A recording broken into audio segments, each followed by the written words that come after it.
Всем здравствуйте! Вы на канале Новости России. Пенсия гражданам с 1963 года рождения и моложе. Есть изменения. Россиян, которые еще не вышли на заслуженный отдых, предупредили о нюансах назначения пенсии по старости. Гражданам дали важный совет для того, чтобы этот процесс прошел наилучшим образом и человек не потерял часть денег. А для этого есть только один вариант будущих действий.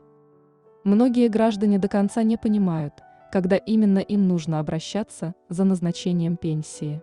Большинство делают это ровно в тот момент, когда у них наступает пенсионный возраст с учетом принятой пенсионной реформы. Например, в прошлом году на пенсию по старости выходили женщины в 56 лет и мужчины в 61 год. А к 2028 году, когда полностью завершится переходный период по повышению пенсионного возраста, пенсия по старости станет доступна для мужчин с 1963 года рождения и женщин с 1968 года рождения.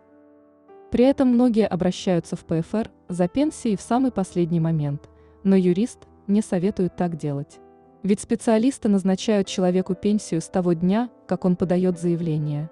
Поэтому если обратиться за выплатой чуть позже своего дня рождения, через месяц или два, то может быть потеряна часть средств, которые можно было бы уже получать с момента наступления пенсионного возраста.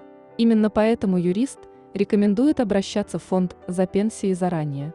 Сделать это можно уже за месяц до того, как у человека наступит его гарантированный пенсионный возраст.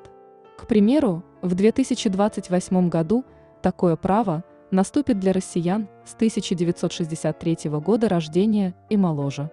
А подать заявление можно как в день рождения, так и в любой другой день того месяца, когда человек достигнет возраста выхода на пенсию по новому законодательству.